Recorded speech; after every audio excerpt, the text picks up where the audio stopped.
Welcome. You're listening to the Beyond 50 radio program. Thank you for joining us. I'm Daniel Davis, your host, and today we're going to be talking about something that 1 in 3 people are becoming affected with as they get older, and that is diabetes, especially type 2. But what would happen if there was a possibility that you could actually not only reverse, but completely be off of any medications that you may be taking for diabetes and actually improve your health all at the same time in a very holistic and natural way? Joining us here on the Beyond 50 radio program today is the founder and CEO of the Tree of Life Rejuvenation Center. He's joining us here on the program today, and we're going to be talking about diabetes as accelerated aging. And I'd like to welcome to our program today Dr. Gabriel Cousens. Dr. Gabriel Cousens, thank you for joining us here on the Beyond 50 radio program today. Well, thank you. I'm happy to be able to share this with people because it's epidemic. It seems like there are a lot of things today that are becoming more and more epidemic. You have cancer out there becoming epidemic. It seems like anybody's getting it these days. Diabetes is becoming even more common than the cold. What's going on here? Well, we have an environment that accelerates the aging process, which is the breaking down of the metabolic functions. Now, it is shocking that 20% of people 60 and older have type 2 diabetes. That's shocking. Because what it means is that where it used to be a very, very small percentage, that people are aging faster. Now, why do we say that? Because the physiology of diabetes really goes way beyond that. It actually is, as we say, accelerated aging. What does that mean? It means people who are diabetic lose 10 to 19 years off their lifespan. That's really accelerated aging when you look at the real averages. You know, that's very, very big. And it is from the toxins in the environment. It's from the diet that people create, which is the main cause. A diet that activates the diabetic genes to turn on the aging genes. They're one and the same. They're really linked. Okay, is a diet that's high in sugar, fruit sugar. You know, obviously white sugar, particularly the high fructose corn syrup, seems to be connected to the pandemic of diabetes, and then even fruit sugar. And then also the eating of meat, fish, and chicken, and dairy, which actually stimulate the insulin index. Now, what is that? Well, the insulin index is the amount of insulin you start to produce in relation to food. So 1/4 pound hamburger will stimulate the insulin index as much as 1/4 pound of white sugar. Wow. Now, let's play with that and understand the ramifications. High insulin, which is what we see in prediabetes, that the diabetes, the insulin isn't really working right, is connected to specifically increased cancer of the prostate, increased cancer of the breast, increased cancer of the colon, and increased cancer of the pancreas. Now, that's just for beginners, but it's also connected to ovarian cysts because it acts as a hormone and overstimulates these organs so that they kind of turn more into a cancer-type situation. So that's a pretty serious thing. So obviously anything that stimulates the insulin is going to be a problem. Now, in insulin resistance, which is prediabetes, what we're saying is there's 57 million people in the United States with prediabetes and 24 million people with diabetes. Now, 10% of the prediabetics become diabetic each year. So, I mean, it ultimately, they all go to diabetes. But prediabetes is a condition of insulin resistance where the body has to produce more and more insulin to kind of deal with the fact that the body isn't responding to the insulin. And if that high insulin, that really causes a great deal of difficulty. It also is associated with heart disease, fat deposits, degenerative fatty liver. So we can see, wow, this isn't just like a little bit of, oh, I got high, I'm pre-diabetic. It's a total syndrome. Now, when we go a little step further, we find that the American Heart Association has actually said that diabetes is a cardiovascular disease. Why do they say that? Recent research has shown, amazing, that people with stable heart troubles like angina and previous heart attacks and so forth, 50% of them had undiagnosed diabetes. And people with unstable heart conditions in the hospital, 66% turned out to have diabetes when they did this research. So we see that there's a very close correlation, and that's why 75% of the people who die of diabetes die of a heart disease. You can see this is no small thing, and obviously atherosclerosis is a form of accelerated aging because it diminishes your blood flow to the body, to the brain, and is associated with double the amount of Alzheimer's disease and pre-senile kind of dementia, which we observe very frequently in older diabetics. So we have a really serious problem that people don't even quite yet understand what's going on. So that's one level of why we call it accelerated aging. Mm-hmm. Literally, within 15 years of getting diabetes, so let's say you're 60. By the time you're 75, you have already started to lose your vision. 85% of the people get retinopathy. 20 to 50% of the people go into kidney failure. 70% have neuropathy, which they can't tell where their feet are, and so forth, and go to amputation. And we have the seriousness of atherosclerosis as well as part of that. So these are aging syndromes. And that's what we're talking about. We're not getting into the actual technology of the high science of it, but there's a whole science behind why that is happening. Our program at the Tree of Life addresses all these issues. Why? Because our program actually turns on the anti-aging genes. And with our program, based on research done in 2001 by Dr. Spindler, we are looking at a 400% increase in the anti-aging genes, therefore anti-diabetic genes. Well, it sounds to me like diabetes is a lot more than just itself when it comes to how it affects somebody. It actually affects the whole system. Mm-hmm. It really does. You know, if you look at your eyes, your kidneys, your heart, your nervous system, your brain, all are affected adversely by the process of type 2 diabetes.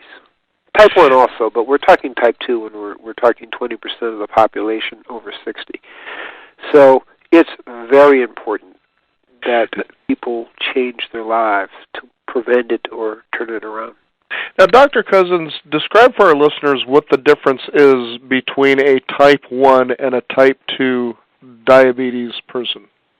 Right. Type 1 is not genetically derived so much, maybe 15%, and it's more of an autoimmune thing as a result of getting vaccinated. We see in large studies in children, hundreds of thousands of kids in several countries, that there's a 147% increase in diabetes in those people who are vaccinated. And also in children, I'm going to talk children here a little bit, that if they have cow's milk before the age of 3 months, there's 100 antigens, and some of those antigens create an antibody reaction to that goes against the beta cells of the pancreas, which makes insulin. The third cause is viral infections, which then can cross-react and the body makes antibodies against the beta cells of the pancreas. So that's kind of a whole process that's more autoimmune.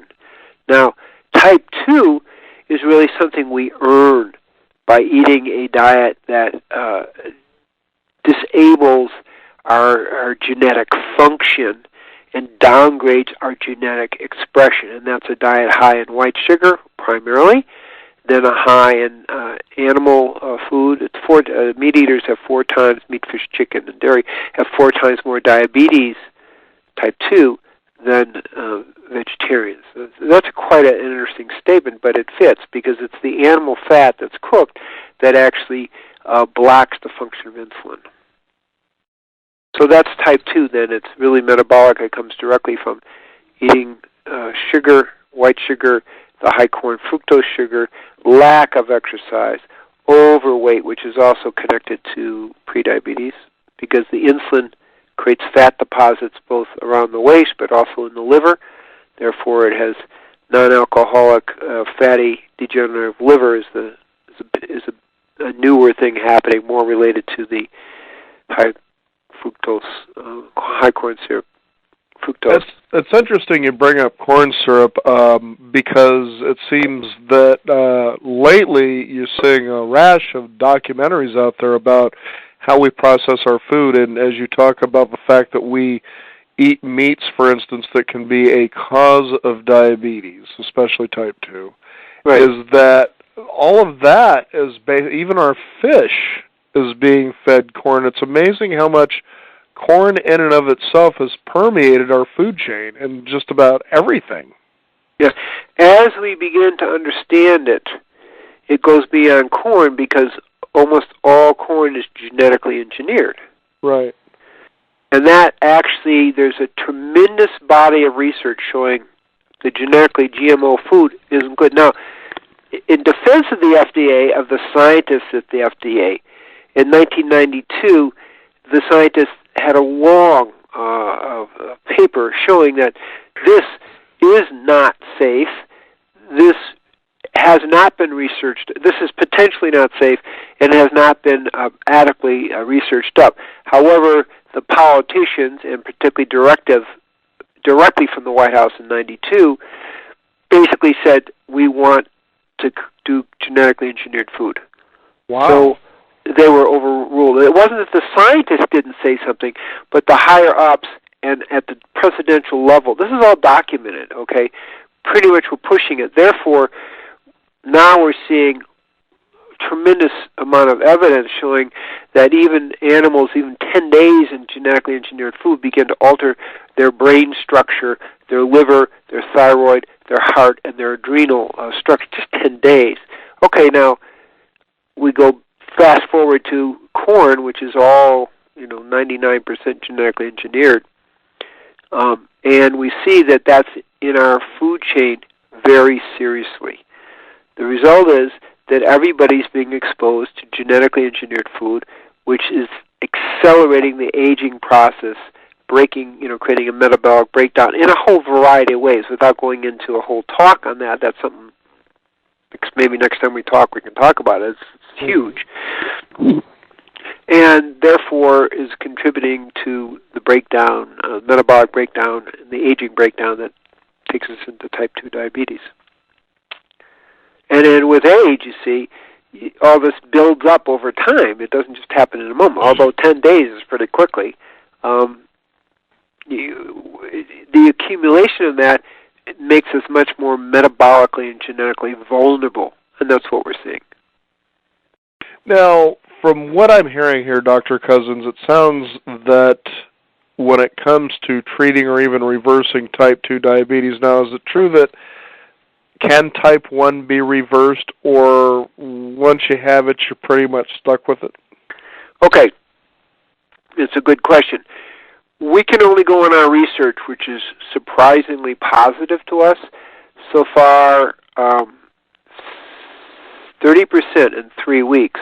Generally, we have to understand that the medical diabetic associations are telling you, it's what we told medical school, it's incurable. And it's downhill, type 1 and type 2.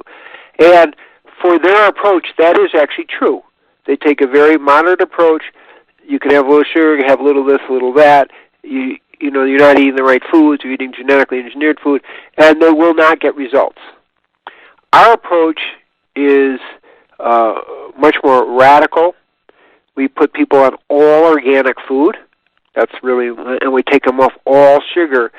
And in that process, in 21 days, 54% of the type 2 people are off all medications and have a normal blood sugar less than 100, and 30% of the type 1s are off all medication. You hear what I just said? 30% of the type 1s, and have a normal blood sugar. So that's 1 in 3 type 1s Yeah. One in three type 1s can actually get off medication. Yeah, and the answer, too, is that we haven't figured out how to determine who's going to be that 1 in 3. But the other people have about an 80% decrease in their insulin need. But even so, if they don't completely reverse it according to the program that Tree of Life Rejuvenation Center has, is that the quality of life is going to improve whether you reverse it or not. You're just going to be better off. Drastically, and remember, we're just talking about the first 3 weeks. Right. We don't have the really clear statistics for a year on the program, but more and more people heal with time. But even in 3 weeks, that's really short when you're told it's incurable. Okay, so 54% healing in 3 weeks. Almost anyone with type 2 that hasn't been on insulin will heal in the 3 weeks, and many people on insulin will also heal. But it takes sometimes a little bit longer. Mm-hmm. Now, it's really fascinating because this takes this conversation here to me to a whole new realm. Somebody has type 1 or type 2 diabetes. They go to see a doctor, their doctor, somebody that they put a lot of trust about their life into. And then he says, well, you have this. This is pretty much the only thing you can do. So there's an underlying message just even in its tone that says this really isn't curable. It's something you've got to live with. That right there, to me, is a very, very solid component of why a person, to me, would start to kind of go downhill or start to accelerate their aging because of a belief that they have now just taken on about their situation, not being able to be reversed.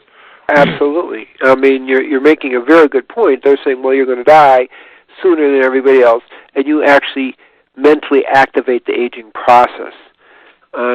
Now, here's the thing. We know our program isn't for everyone because you have to love yourself enough to want to heal yourself. You have to be able to not buy into this paradigm that you're just saying is that this is incurable, there's nothing you can do, it's just how much we can slow the degeneration down. Okay? So we're looking at, that 2% of the population, which would be 1.6 million people, it's not a small amount, who love themselves enough to want to heal themselves and will not buy in to the paradigm. And the paradigm is it's about $11,000 a year that people put out with the diabetes. It's something like that. We can't really get a totally clear picture, but it's around 11,000. Could be a little bit more if I'm being conservative. That's what they're paying out each year. Well, really, the cost of our program is slightly more than that, but is within the very close to that, and that's a one-time thing, and then you're done. But you still have to do the program. You can't. You got to turn it off. You got to turn the genetic downgrade switch off to do that. And really, for the rest of your life, you really want to avoid all white sugar because it activates the program. It activates what we call the epigenetic memory, which is what it means is they found that besides the genes, there is a kind of a protein structure, histone structure around the genes that actually has a memory. So if you eat sugar for 2 weeks, your epigenetic memory is going to be craving sugar. And so it actually continues the pattern. Now, this is really interesting because you can see how people then they have sugar, and then they want a little more sugar, and then they're deep into the pattern. So part of our thing is how do we break that epigenetic memory, and it takes us about a week to do that, which is the craving from sugar as a result of having research was done at Diabetes Research Center in Australia. So that's really interesting. Mm-hmm. See, so when they tell you, the medical establishment tells you can't heal, well, sure, if you're going to tell people they can have a little sugar, they can just be moderate, they're never going to heal. So we sort of ask like throwing people, a cup of gasoline into a fire, so to speak. That's right. Mm-hmm. And so our initial thing is no sugar to break all the metabolic programs that are going on. A second metabolic program goes on is heart disease. That goes on even if you can drop your blood sugar with insulin, that metabolic program continues. You have to turn off the metabolic program that is generating atherosclerosis. And that is really how our program actually really does heal people. We've had people come in blind or legally blind, and in 3 months, they're able to see and able to go back to work, because we are literally turning on the anti-aging genes and the anti-degenerative genes and turning off the metabolic atherosclerotic genes that get activated. So it's a much deeper healing that we're talking about here. Right, very much so. I know that it was about a year ago on our program we had talked with Mr. Bruce Lipton, who wrote a book called The Biology of Belief. Mm-hmm. And that's getting to the cellular level of cellular memory and how our beliefs are stored in cells. That's right. You take a look at what you're talking about here, and it's like the two of you complement each other on what's going on, but you're showing this is a result of beliefs that create habits that can cause diabetes. It simply just makes sense. Excellent. That's exactly what we're talking about. And our program really directly addresses that issue. And that's the important thing. If people want to hear about the program, you just can call 868-394-2520, or they can just go to our website, www.treeoflife.nu. And some people like to do phones because some of us were pre-computers. So, me being one of them, 868-394-2520. Now, you also have a book that's available for people. There is a cure for diabetes. How can they find this book? And if they follow the protocols that are within the book, can they actually reverse this on their own? Okay. So they can find the book at Amazon.com or just order it from us at the Tree of Life. And it's in most bookstores. Okay? Okay. Now, the second question is, if you are not on insulin, but you're only on oral hypoglycemics or none, following the protocol is good. If you're on insulin, it's tricky to get off insulin, and then you really need to be in our program, if that makes sense, because you need medical supervision to come off insulin. It's more tricky. But if you just have a high blood sugar, you're pre-diabetic or diabetic but not on any medication, it's okay. Now I'm going to make a note about oral medications. 2 major research programs that were aimed at, if we lower the blood sugar, then maybe, which is only a symptom, see, they're not looking at the picture, then maybe people will do better. And what they found, using a lot of oral medications, is which lower the blood sugar, but they had 2.5 times more heart attacks and 2.5 times more mortality. How did that happen? Well, it turns out that some of the oral anti-hypoglycemics actually stimulate heart disease.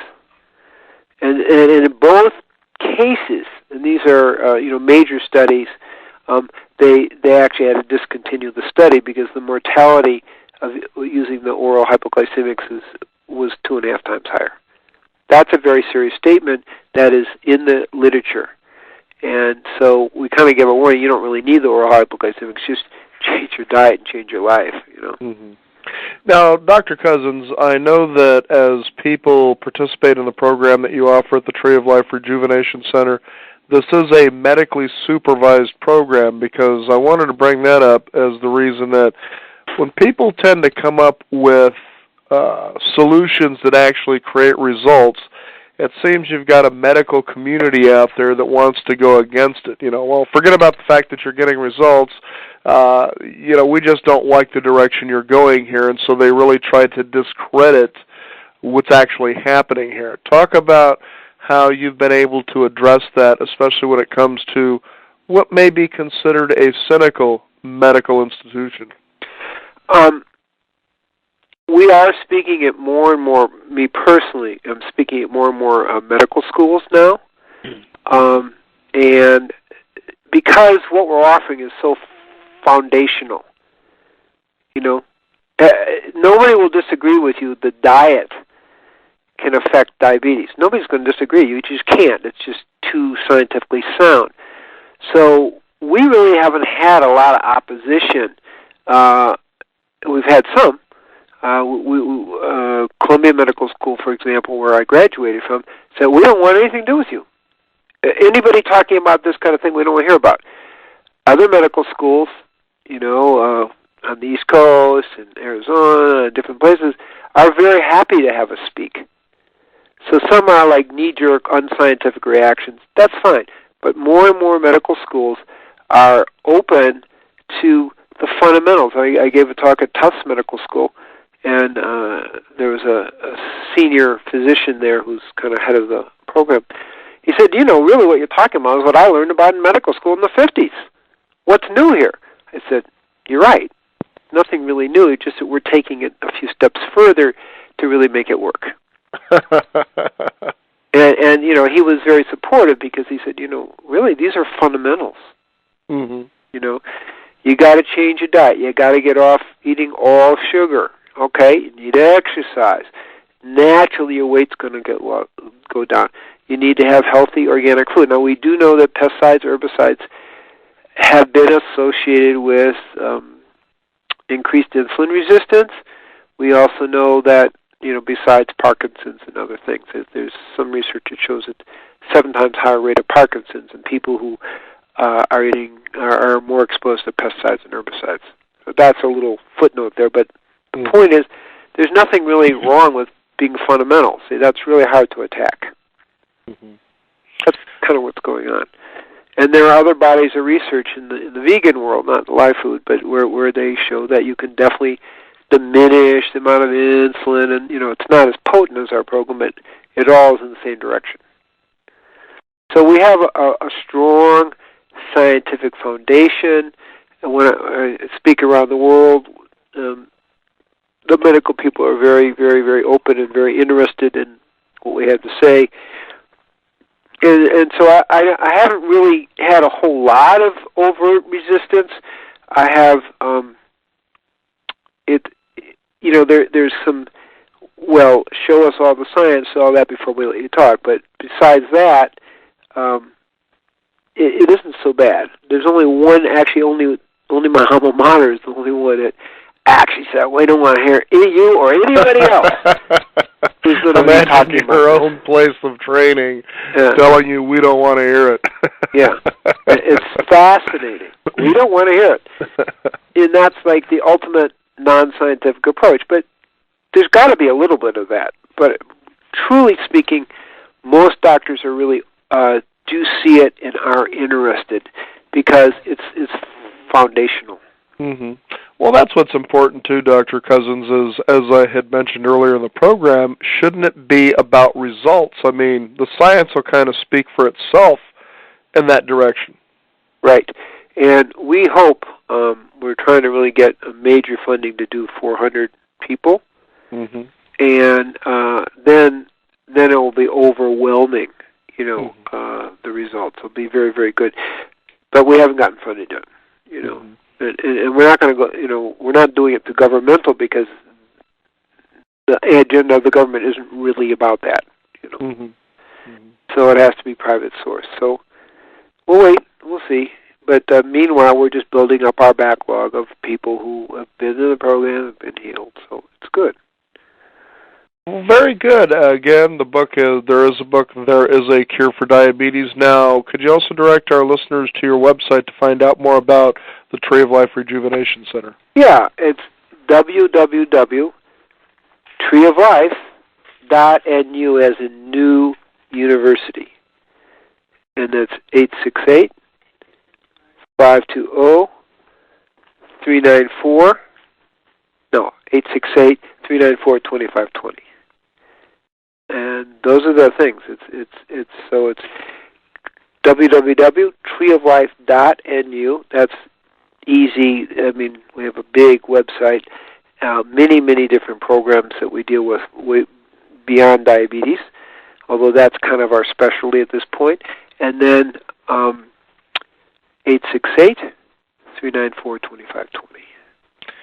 Dr. Gabriel Cousens, it's always enlightening, refreshing, and educational when we have you on the program, and it sounds as we always hear that you're doing some fantastic work in not only just helping people reverse and cure their diabetes, especially the type 2 and 1 in 3 in type 1, but also to be able to change the modality of how we practice and treat people in the medical world as well. We want to thank you for being on the program today.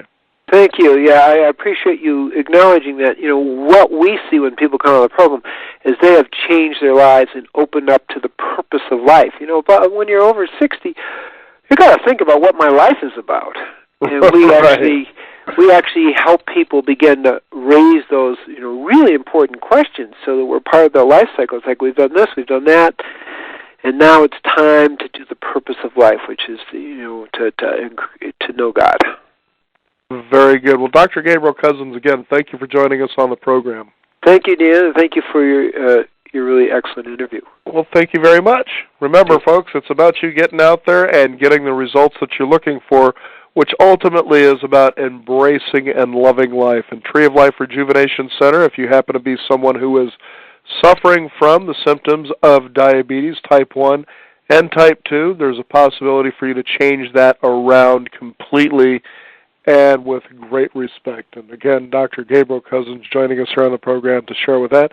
That's treeoflife.nu, and you can find out more about that, as well as There is a Cure for Diabetes, which is a book you can find on Amazon.com. Also, be sure to visit us at our website at beyond50radio.com, and be sure to sign up for our free weekly e-newsletter where we post this information as well. Also visit us on our blog where we archive our shows, including this one today. And you can find out more about that. Just simply go online to beyond50radio.com. That is the number 50 with a 50. We want to thank you for tuning in. I'm Daniel Davis. This is the Beyond 50 Radio program. And remember, live your day past halfway.